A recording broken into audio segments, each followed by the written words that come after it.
Summer holidays vandachu, நம்ம GT Holidays vandachu. GT Holidays, South India's #1 travel brand. Tamil Nadu மட்டுமல்ல, தென்னிந்திய மாநிலங்களே இதனால் பாதிக்கப்படும் ஒரு சூழல் உள்ளது. டீலிமிட்டேஷன் கமிஷன் அமைப்பதற்கு முன்னதாக மக்கள் தொகை கணக்கெடுப்பு நடத்த வேண்டும். அதன் பிறகு டீலிமிட்டேஷன் கமிஷன் அமைக்க வேண்டும். உயர்த்தப் போகிற தொகுதிகளின் எண்ணிக்கையை விகிதாச்சார அடிப்படையில் உயர்த்த வேண்டும். இது முக்கியமான கோரிக்கையாக விடுதலை சிறுத்தைகள் முன்வைக்கிறோம்.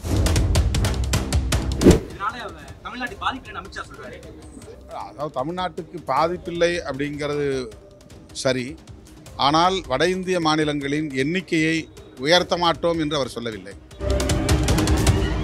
கூட்டாட்சிங்கிற தத்துவத்தை சிதைக்கணுங்கிற நோக்கத்துக்காக தான் பாஜக செயல்படுறாங்க. அவர்களுடைய நோக்கம் ஒரே கட்சி ஒரே ஆட்சி என்கிற இலக்கு தான்.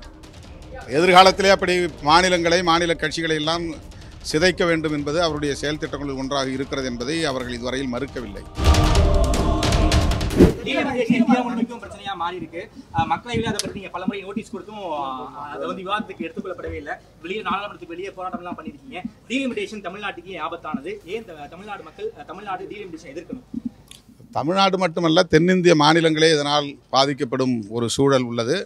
இது குறித்து வல்லுநர்கள், அரசியல் ஆய்வாளர்கள் ஊடகங்களில் பேசி வருகிறார்கள், எழுதி வருகிறார்கள். பிரதமரே ஒரு முறை இது பற்றி குறிப்பிட்டிருக்கிறார். ஆகவே மக்கள் தொகை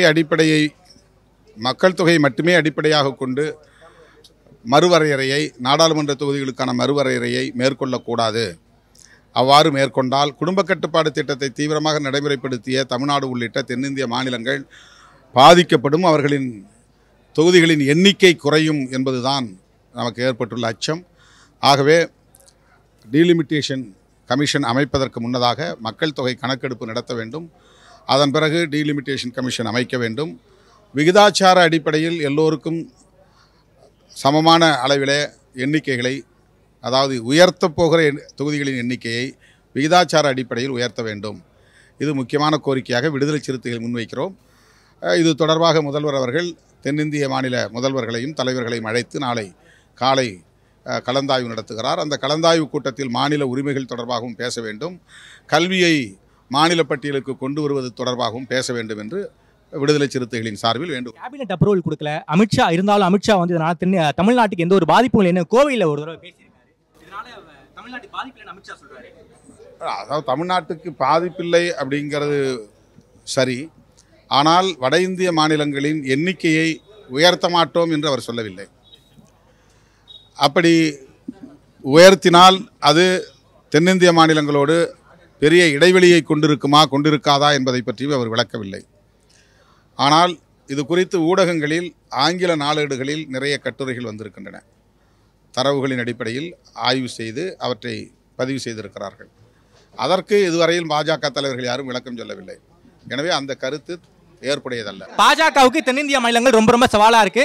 சோ வெற்றி பெறுவதற்கு தென்னிந்திய மாநிலங்கள் தேவையில்லை, நமக்கு வட இந்திய மாநிலங்களே போதும் அப்படிங்கிற ஒரு மைண்ட் செட் தான் பாஜக அமல்படுத்துறாங்களா? கூட்டாட்சி தத்துவத்துக்கு எதிரானதுன்னு பலரும் சொல்லிட்டு இருக்காங்க. கூட்டாட்சிங்கிற தத்துவத்தை சிதைக்கணுங்கிற நோக்கத்துக்காக தான் பாஜக செயல்படுறாங்களா? இல்லை, அவர்களுடைய நோக்கம் ஒரே கட்சி ஒரே ஆட்சி என்கிற இலக்கு தான். எதிர்காலத்திலே அப்படி மாநிலங்களை மாநில கட்சிகளை எல்லாம் சிதைக்க வேண்டும் என்பது அவருடைய செயல் திட்டங்களில் ஒன்றாக இருக்கிறது என்பதை அவர்கள் இதுவரையில் மறுக்கவில்லை. அந்த விமர்சனங்களை நாம் வைக்கிறோம். தென்னிந்திய மாநிலங்களை விட்டுவிட்டு வட இந்திய மாநிலங்களோடு மட்டுமே ஆட்சியை கைப்பற்றிவிட முடியும் என்று விமர்சிப்பதற்கு யூகத்திற்கு அது இடம் கொடுக்கிறது. அப்படி இல்லை என்பதை அவர்கள் தான் உறுதிப்படுத்த வேண்டும். பிரச்சனையா மாறி இருக்கு.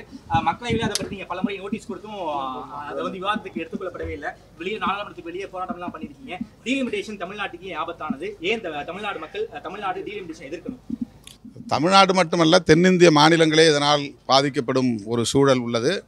இது குறித்து வல்லுநர்கள், அரசியல் ஆய்வாளர்கள் ஊடகங்களில் பேசி வருகிறார்கள், எழுதி வருகிறார்கள். பிரதமரே ஒரு முறை இது பற்றி குறிப்பிட்டிருக்கிறார். ஆகவே மக்கள் தொகை மட்டுமே அடிப்படையாக கொண்டு மறுவரையறையை, நாடாளுமன்ற தொகுதிகளுக்கான மறுவரையறையை மேற்கொள்ளக்கூடாது. அவ்வாறு மேற்கொண்டால் குடும்ப கட்டுப்பாடு திட்டத்தை தீவிரமாக நடைமுறைப்படுத்திய தமிழ்நாடு உள்ளிட்ட தென்னிந்திய மாநிலங்கள் பாதிக்கப்படும். அவர்களின் தொகுதிகளின் எண்ணிக்கை குறையும் என்பதுதான் நமக்கு ஏற்பட்டுள்ள அச்சம். ஆகவே டீலிமிட்டேஷன் கமிஷன் அமைப்பதற்கு முன்னதாக மக்கள் தொகை கணக்கெடுப்பு நடத்த வேண்டும். அதன் பிறகு டீலிமிட்டேஷன் கமிஷன் அமைக்க வேண்டும். விகிதாச்சார அடிப்படையில் எல்லோருக்கும் சமமான அளவிலே எண்ணிக்கைகளை, அதாவது உயர்த்தப் போகிற தொகுதிகளின் எண்ணிக்கையை விகிதாச்சார அடிப்படையில் உயர்த்த வேண்டும். இது முக்கியமான கோரிக்கையாக விடுதலை சிறுத்தைகள் முன்வைக்கிறோம்.